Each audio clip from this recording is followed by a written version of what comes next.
Okay, so what writing styles have we done the last 2 weeks? Last 2 weeks. Think about our stories. What type of stories have they been? Mr. Hall, Yes. can I answer? Oh, yes, go ahead. Fable stories and tall tales. Very good. 2 weeks ago was Tall Tales. Last week was Fables. Okay. Last week was Fables. Way to clean it up, Sam.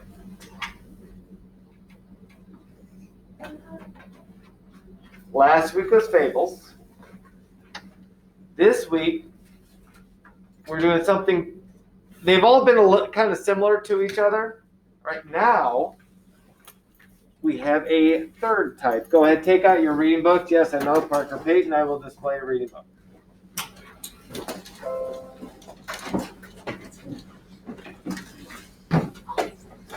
We're going to talk about legend. Legend. This is page, what page is this?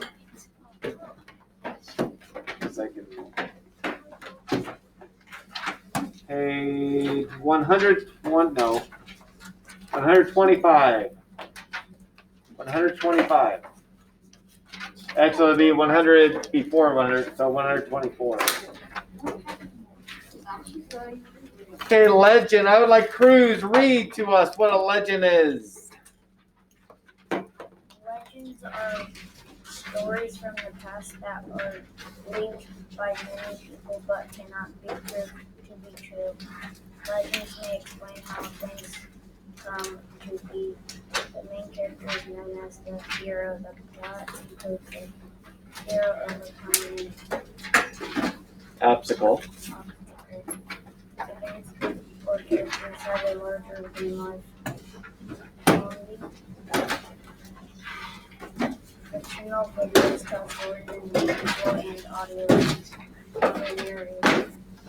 Tells a tale by using one stone to support the story. Okay, yeah.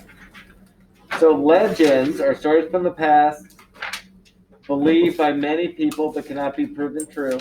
Legends help explain something that currently is here, but you don't necessarily know how it got here, so they kind of make up stories. Saying, oh, this is how it worked. Okay, that's a legend. So, uh-oh, I don't know what I pressed there. Yes. Yes, Fatima?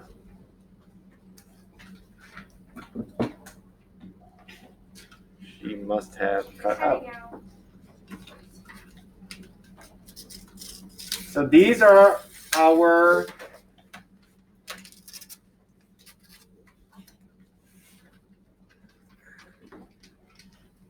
who raised their hand? Fatima, you have your hand up. What's up?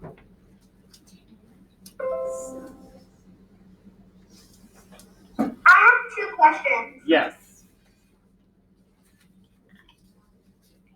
Go ahead.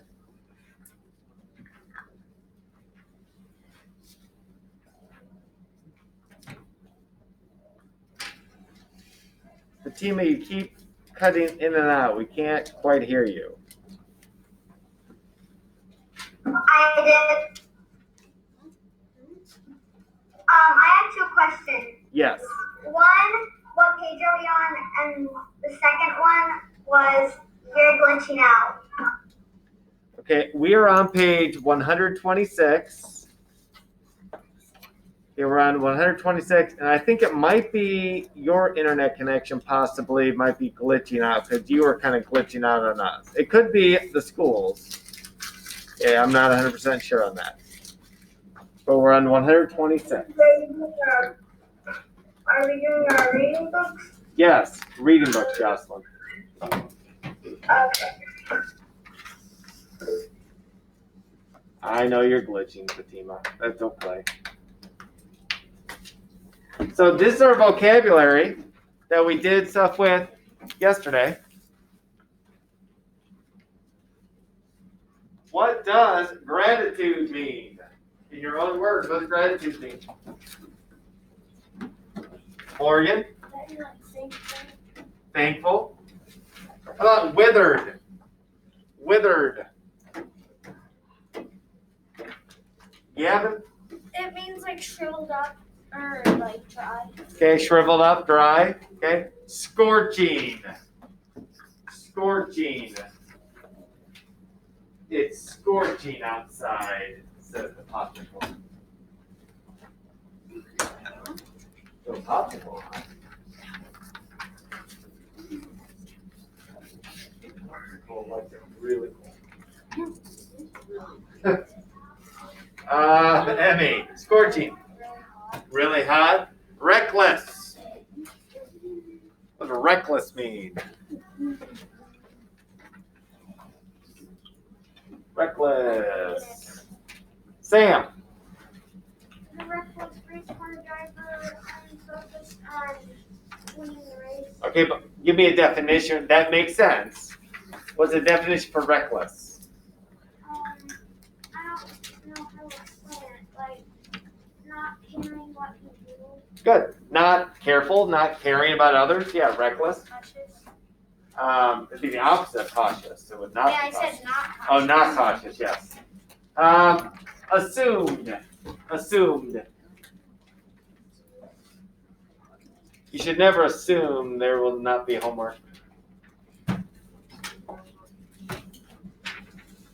Lily, Believing something without proof. when you think what? Believing something without proof. Think of something without proof, yeah. When you assume something, you are kind of making a prediction, and you're thinking it's going to be true without necessarily knowing. Prosper. Trayvon's talking to Bryce about prospering right now. Prosper, what does it mean, Trayvon?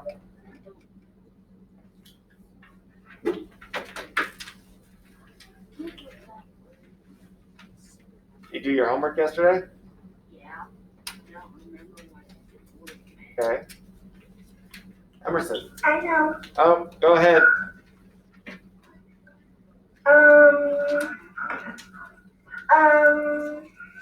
Prosper. You do something right, or you do it well.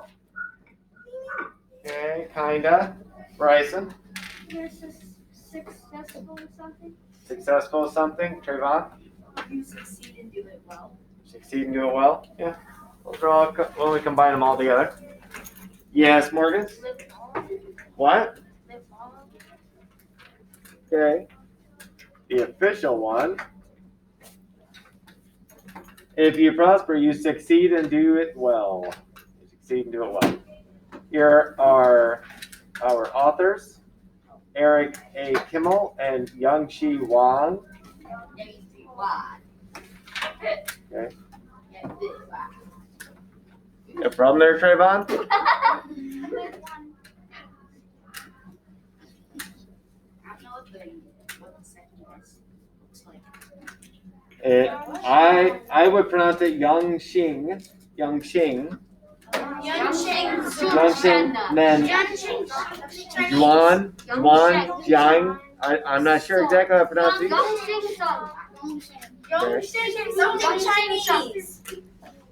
Yeah, I mean, he was born in China, so it makes sense that he has a Chinese name.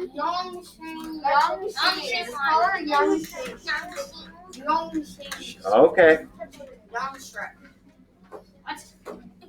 All right. Take a look at the next page. 10 Sons, a Chinese legend. Chinese legends.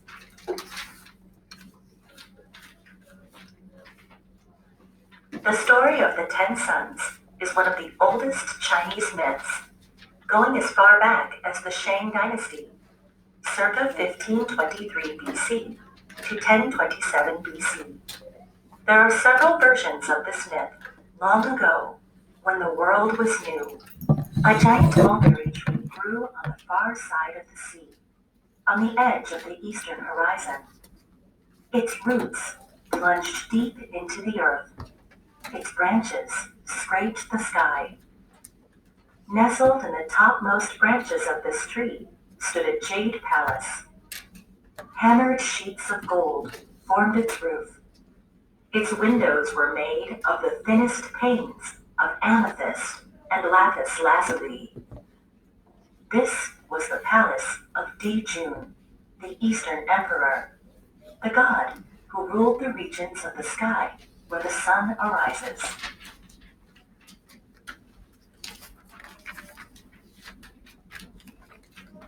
In those days, there were 10 sons, the children of Di-Jun and his wife, Shi-He. They never walked across the sky together. That would produce too much heat for the world to bear. Instead, every morning before dawn, Shi-He would awaken one of her sons. They would climb into her dragon chariot and drive to a point on the eastern horizon where Shi-He's son would begin his walk. Each day, one of the sons would walk across the sky from east to west. When the people on earth saw the sun crossing the heavens, bringing warmth and light, they offered thanks to Di-Jun, Shi-He, and their family. But the gratitude of the earth's people and the importance of their work meant nothing to the boys. They found their task boring. Day after day, year after year, century after century, they followed the same path across the sky. There was no one to talk to, nothing new to see, nothing to do except follow that same weary track over and over again. Gratitude. When you show gratitude, you show that you are thankful.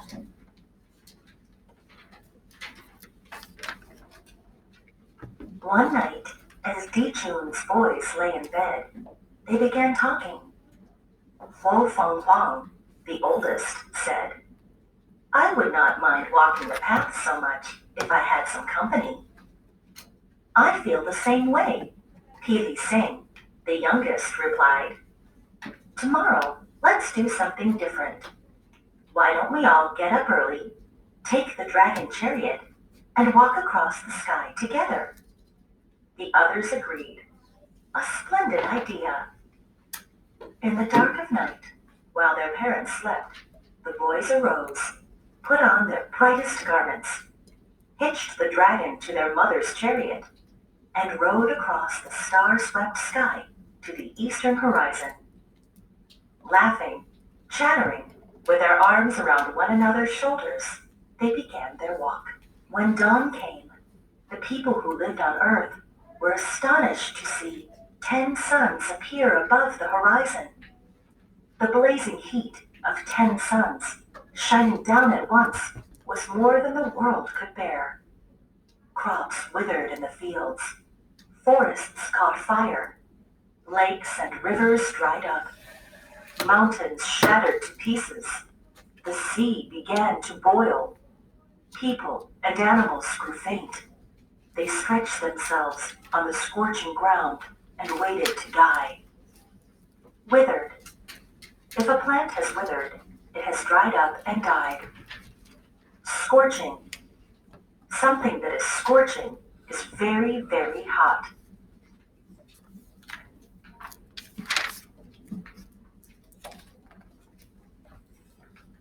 The great Emperor Shun, who ruled the nations of the world, cried to Eastern god Di-Jun, "Why are you punishing us? What have the creatures of Earth done to deserve this terrible fate? Have we not followed the proper rites? Have we not offered the correct sacrifices?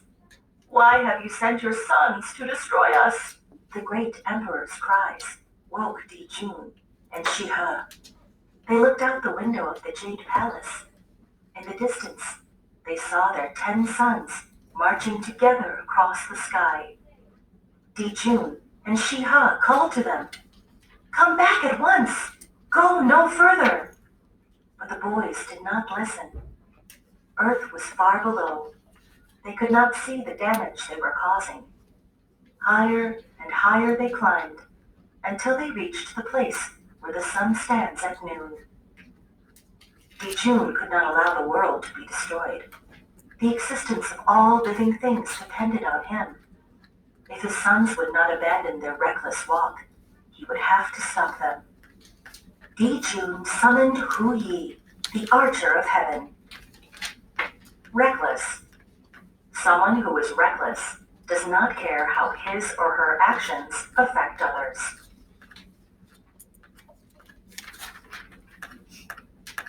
Hu Yi had once been a man.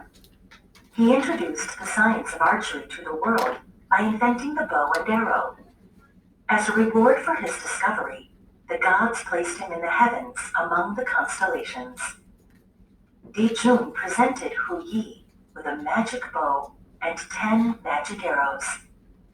With tears filling his eyes, he told Hu Yi, "Shoot down the 10 suns, my sons, who are burning up the earth." Hu Yi refused. "How can I harm your boys? They are like my children. I taught them to shoot with a bow and arrow.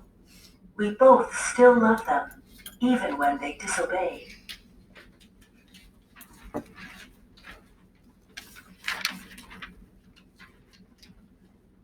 "I love the creatures of the earth too. I must protect them," Jun told Hu Yi. "Do not be afraid. You will not harm the boys. My sons will not be hurt, but they will be changed. Never again will they cross the sky as sons.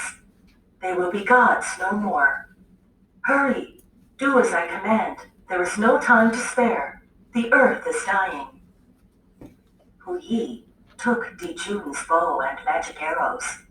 He rode the wind down to earth. Taking his place on top of White Mountain, he planted his feet firmly and took careful aim. Hu Yi released the bowstring. The magic arrow streaked across the sky. It struck the first of the 10 suns, shattering it to pieces. One by one, Hu Yi's arrows found their mark. Each sun exploded, filling the sky with blinding light. The boys fell to earth, but they did not die. Instead, they turned into black feathered birds. They became crows.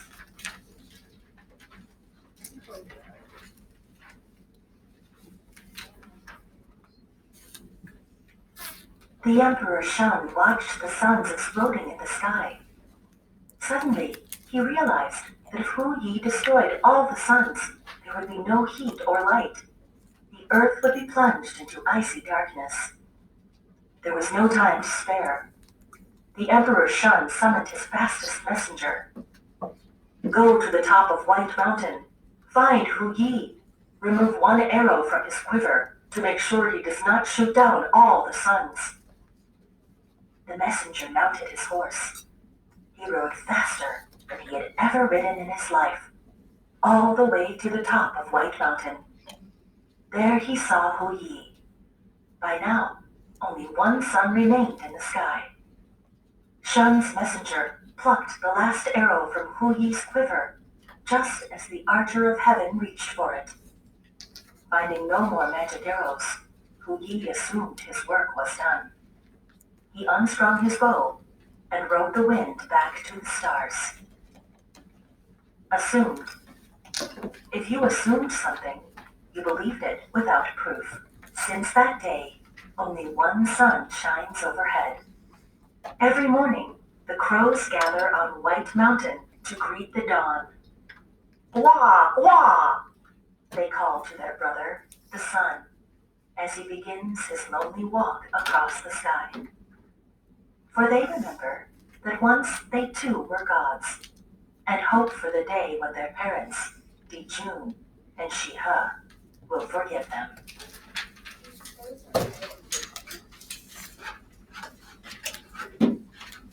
So what was the legend? What? Are you saying what was the story about? Or Well, what was the legend? What were they explaining? That Oh, they, like the one sun came, like why we only have one. why there's only one sun? Yeah. They start out with 10, then they, And then why we have crows. through the giant red meteor. The snow would melt within 10 seconds. It's under 10 times this whole building. And that's still covered with like millions of times. Yeah, On it's the really tower, weird. there were 10 suns. They took turns bringing light and warmth to the earth. Each day, one sun would travel across the sky from east to west. The suns enjoyed being together. After a while, they did not want to be alone in the sky. One day, the 10 suns decided to travel together. They traveled across the sky and were very happy together, but the people on Earth were very, very hot. Plants and trees died. Rocks melted, and all the water began to dry up.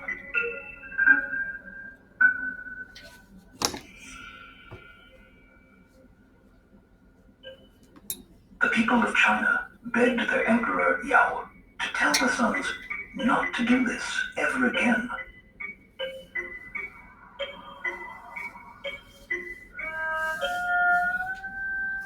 But the 10 suns liked traveling together and did not listen to the emperor. Yao asked them again and again to stop traveling together. He explained how hot it was on Earth, how the plants could not grow, and the animals had no water to drink. He told them how the people had no food, all because the suns wanted to travel across the sky together. Still, the 10 suns did not listen.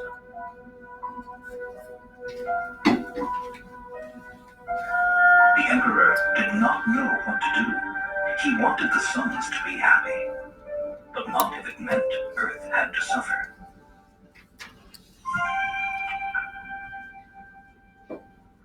Finally, he decided to send his most brave and clever archer, Yi, to talk to the 10 suns. Yi dressed in his thick cloth uniform to protect himself from the heat, strapped his bow and arrows onto his back, grabbed his shield, and went off to complete his task. When Yi saw the suns, he asked them to stop traveling together. They did not listen to him. He continued to walk closer and closer to the suns. He held his shield above his head. The heat of the 10 suns reflected off Yi's shiny shield and bounced back toward them. Finally, the suns understood how hot their rays were. Yi explained to the suns how they could continue to stay together in the sky. One by one, the suns began to break into pieces. The tiny pieces spread themselves across the sky in all directions until only one sun was left. As the last sun continued to move toward the west, the tiny pieces sparkled throughout the night sky.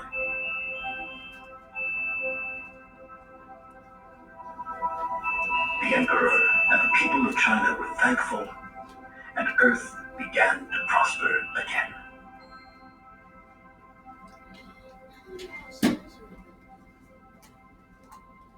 So what was different between the written legend and the video legend? What was different? I know something. Okay, Justin, tell me. Something that was different than what was in the story is it didn't say there that they were shooting fireballs or whatever they said that what those were. They never said there were fireballs in the written one. Okay. Like going to the shooter. Okay. You know. Go in. The music and pictures. In music and pictures. So I'm just going to back to you. All right.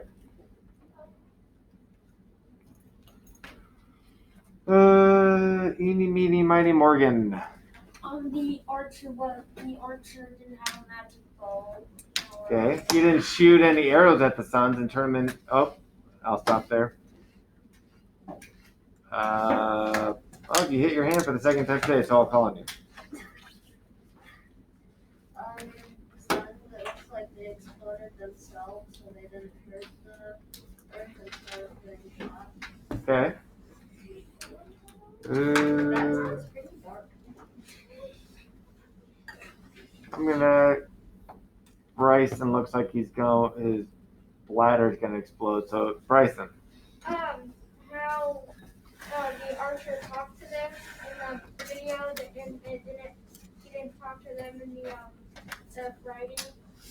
Well, didn't he in the writing? Didn't he ask him? No, only the dad. I guess the dad did, not the archer. You're right. It was the dad, not the archer. Gavin. So when he didn't shoot them with a bow and arrow, they just exploded themselves except for one. And the shattered pieces became the stars in the night sky. And in the writing, they became crows. Yeah. Good. So the shattered pieces became stars in the video. In the writing, they became crows when they were shot down with the arrow. Crow. Hey, Coy. They turned into crows instead of just exploding and turning into stone. Yep. Would it be possible if this actually happened? It's a legend. No, it would not. But it's a legend. Cool though. Yeah, it's a cool thing to think about. Oh, that's how it happened. But it's not how it happened. It's not how it happened, but No one can ride on dragons. yes. And there's no And that's how a lot of the Chinese legend, they have a lot. The Chinese New Year, they have a lot of stuff with dragons and stuff. They dance with dragons. Chinese. And yeah, the Chinese New Year. Every year's a different year. This year's the year of the bull or the cow, I believe. There's, I want to say 8 or 10 animals. It's the year of the bison. The bison. The COVID. What? It's the year of the COVID. Anyways. What was I gonna say? Something about. Oh, they also had yes. When in the writing, it makes in the writing it teaches a lesson like a fable, but in the other one it doesn't. Okay. Bless you. Yeah, they used to, when there would be a solar eclipse, like we had, 3 years ago, when we got to go out and we had the special eclipse sunglasses, because you could not look directly at it without the sunglasses I on. was in kindergarten. Kindergarten? Okay. No, I think it was 2 years ago. Cause I remember doing it in second grade. Yeah, I did it in second grade. I did it. I remember. I just remember doing it. I don't remember what grade I was. Okay. I never done it. If I remember correctly, which I don't necessarily remember correctly, I would think it's. I don't. When I will. Anyways, I will look it up to see the exact year. Is it when you were in your classroom and you looked at the lights, you'd be blind? Not in your classroom. Everybody went outside. Yeah, then you have the eclipse glasses. They're very. And then if you were inside and put them on, you couldn't see anything. But then. I kept those glasses and I just looked at the sun every day. Yeah. I kept them and then. Anyways, I remember. they thought they had a legend that a dragon went and ate the sun to punish them for something, and that's why the sun went away. And I think in that legend that I read, they shot arrows at the dragon to scare away the dragon, and then the dragon left, and then the sun came back up. We know now that's not how, but back then they made up stories to explain. Okay, why things were they. Yeah, it's a Wait. lot of Might change as steps. well write a story where water bottles are invented. Out of plastic. But you wouldn't necessarily know. Inventions are different. The legends are not about inventions. It's not about a desk. It's not about a trash can. It's about tornadoes. It's about hurricanes. Things that they did not know why they happened. Like how Why does snow is white. Yeah. It could be, yes. This is mystery dog question. Yeah. Basically mystery duck questions, but they would explain it in ways Whoa. to kind of almost teach lessons or something like that. So what I want you guys to do, because Nikki is now done with this NWA. Yay, Nick. Maya's still hammering away at it. So Maya's going to continue with her reading. I would like everybody else reread what we just read on your own and then AR read. Okay? There's no official reading homework tonight. Okay? Hopefully Maya will be done so I can give you lots and lots and lots of homework tomorrow. Anyway, so reread the legend story and then AR read. All right? And I will see you guys at yes, Jocelyn. I'm going to have a 2:30 meeting. We will have a 1:30 meeting and a 2:30 meeting, yes.